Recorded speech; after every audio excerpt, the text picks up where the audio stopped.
Hello दोस्तों, आज हम एक नया वीडियो लेकर आए हैं जिसमें हम आपको व्याकरण का एक बहुत ही बेहतरीन चैप्टर जो है आपको सामने लाने का प्रयास किया और उसमें कुछ जो बहुत ही पॉपुलर लेसन है और इसे हिंदी व्याकरण में भी आदमी बहुत अच्छे तरीके से जान लेता है जी ये सर्वनाम होता क्या है। तो उसका नाम सर्वनाम है और ये जाने सर्वनाम लगभग बच्चों को ये पता रहता है सर्वनाम क्या होता है। मैंने कुछ नया लाने का प्रयास किया।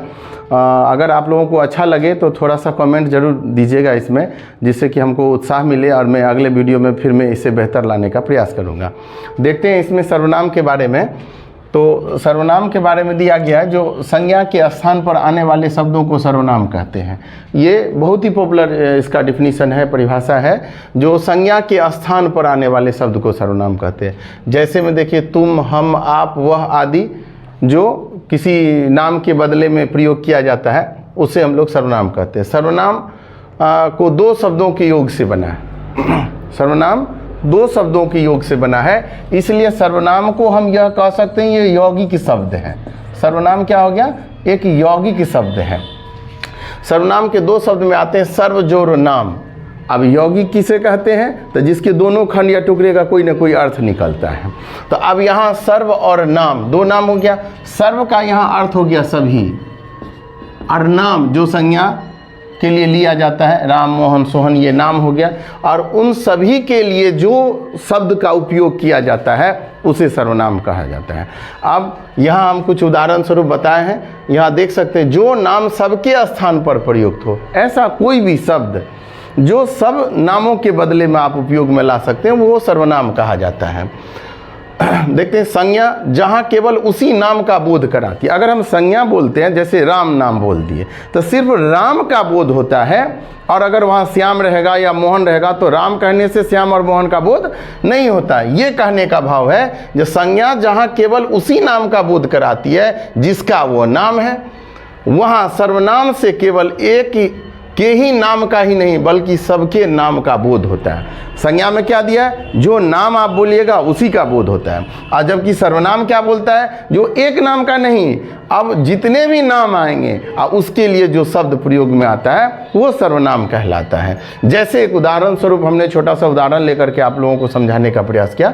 राम कहने से केवल इस नाम वाला लड़का का बोध होता है। राम किसी लड़के का नाम है, हमने बोला राम इधर आओ, तो वहाँ अर्थ ये हो गया जो मैंने सिर्फ राम को बुलाया है, तो राम नाम के लड़के का बोध हुआ।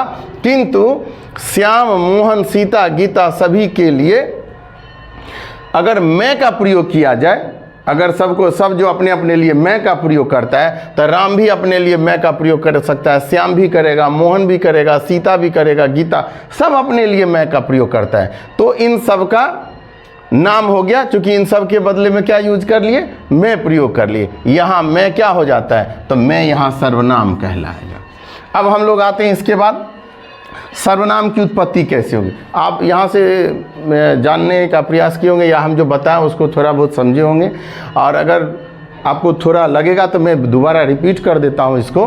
यहाँ संज्ञा जहाँ केवल उसी नाम का बोध कराती है जिसका वो नाम है, और जबकि सर्वनाम से केवल एक का नाम का नहीं बल्कि सबके नाम का बोध होता है। इसी भाव से ये सर्वनाम कहलाता है। अब इसकी उत्पत्ति, सर्वनाम आया कहाँ सबसे पहली बार, कहाँ से इसको देखने को मिला जो सर्वनाम शब्द भी आता है? तो देखते हैं सर्वनाम शब्द मूल रूप से लैटिन सर्वनाम से आया है, यानी लैटिन भाषा में जो सर्वनाम का बोध हो वहाँ। और अगर उस सर्वनाम को वहाँ टूटा हुआ अर्थ, मतलब जब उसको तोड़ा गया इस तरह से सर्व जोड़ नाम, तो सर्व के लिए और के स्थान का प्रयोग किया गया, और बाद में नाम जोड़ा जाता है। जो नाम रहता है जिसके बदले उसको प्रयोग किया जाता है।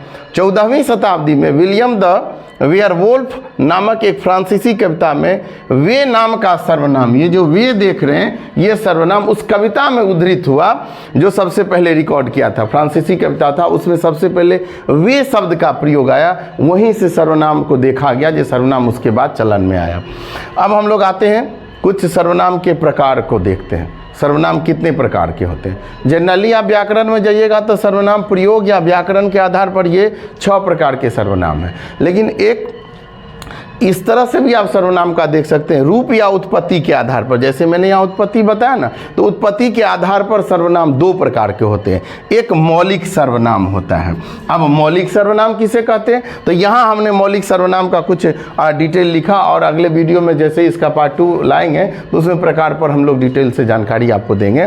तो मौलिक सर्वनाम, सर्वनाम का जिस रूप में जन्म हुआ है उसे मौलिक। जो सर्वनाम जिस रूप में आया है, ये लगभग 11 गो सर्वनाम मूल रूप में है। अब वो कौन कौन है, तो मैं, तुम, आप, यह, वह, जो, सो, कौन, क्यों, कोई और कुछ, ये 11 को जो है वो मूल सर्वनाम के अंतर्गत आते हैं। अब इसके बाद इसका दूसरा नाम होता है यौगिक सर्वनाम। जैसा कि मैंने पहले भी बताया था, यौगिक सर्वनाम, सर्वनाम को यौगिक के भी नाम से जाना जाता है। तो यौगिक सर्वनाम किसे कहते हैं, तो मूल सर्वनाम में, जो पहला सर्वनाम था ना मौलिक सर्वनाम, तो उस मूल सर्वनाम में अगर किसी कारण से, देखिए यहाँ लिखे हैं यौगिक सर्वनाम, जब मूल सर्वनाम पर लिंग, वचन, कारक आदि का प्रभाव पड़ता है तो उसे यौगिक सर्वनाम कहते हैं। जैसे अब मैं से मैंने, तो अब कारक का चिन्ह, कर्ता ने कर्म को इस तरह से, तो कर्ता तो मैंने, तुम्हें, उसने, उसको, हमें, हमारा आदि। इसलिए आप देखिएगा कहीं कहीं जो व्याकरण में लिखा है, जो 11 गो सर्वनाम होते हैं, और कहीं कहीं दिया गया जो बहुत सारे सर्वनामों को आपको देखने को मिलता है, चूँकि वो लोग वो सब शब्द जो है यौगिक सर्वनाम के अंतर्गत आता है। लेकिन यदि मौलिक सर्वनाम में जाएंगे, अगर हमसे क्वेश्चन पूछा गया जो मौलिक सर्वनाम कितने होते हैं, तो वहाँ हमको 11 ही बोलना है। अब हम व्याकरण के आधार पर या प्रयोग के आधार पर जो चलन में सर्वनाम है उसके बारे में जानते हैं। तो 6 प्रकार के सर्वनाम दिखाई देते हैं व्याकरण में। तो वहाँ दिया पुरुषवाचक सर्वनाम। अब पुरुष में 3 तरह से, आप जैसे उत्तम पुरुष, मध्यम पुरुष और अन्य पुरुष। अब अगर उत्तम पुरुष में जाते हैं तो वहाँ मैं और हम शब्द का प्रयोग किया गया सर्वनाम के रूप में। अगर मध्यम में जाते हैं तो तुम, आप, इसका प्रयोग किया गया। अन्य पुरुष में वह, स्त्रीलिंग के लिए भी, पुल्लिंग के लिए भी वे, एक से अधिक लोगों के लिए, एक से अधिक नामों के लिए आप वे शब्द का प्रयोग कर सकते हैं। वे लोग, ऐसे करके आप इसको प्रयोग में ला सकते हैं। अब आते हैं निश्चयवाचक सर्वनाम। निश्चयवाचक सर्वनाम में यह, ये, वह, वे, इस शब्द से निश्चयवाचक सर्वनाम। और वैसे इसका और जानकारी हम लोग इसको विस्तार से पुरुषवाचक सर्वनाम और सभी के बारे में डिटेल हम आपको बताएंगे अगले वीडियो, इसका पार्ट 2 जब लाएंगे। तो इसमें दिया अनिश्चयवाचक सर्वनाम, कोई, कुछ, जहाँ अनिश्चितता का बोध होता है। निश्चयवाचक में जहाँ निश्चितता का बोध होता है। संबंधवाचक, जो, सो, ये संबंधवाचक में आ गया। प्रश्नवाचक में कौन, क्या, कैसे, ये सब हो गया। निजवाचक में आप, खुद, स्वयं, ये सब हो गया आपका निजवाचक सर्वनाम। इस प्रकार से हमने सर्वनाम के बारे में आपको बताया और सर्वनाम के भेद के बारे में। और जहाँ तक सर्वनाम के भेद का बात है तो फिर मैं आगे इसके लिए लाऊंगा दूसरा वीडियो में बना करके आपको उसके भेद या प्रकार पर हम चर्चा करेंगे। थोड़ा सा यदि आप लोग उसको व्यू में लाते तो थोड़ा कमेंट जरूर दीजिए, जिससे कि हमको लगे जो हमने जो बताया वो आप लोगों को कैसा लगा। वहाँ पर तो लाइक होता है लेकिन वहाँ कमेंट में नहीं आ पाता है जो हमने जो बनाए वो कैसा लगा। तो थोड़ा सा इस पर दीजिए और ज़्यादा से ज़्यादा सब्सक्राइब कीजिए। फिर हम लोग नया वीडियो लेकर के अगले दिन आएंगे। Thank you.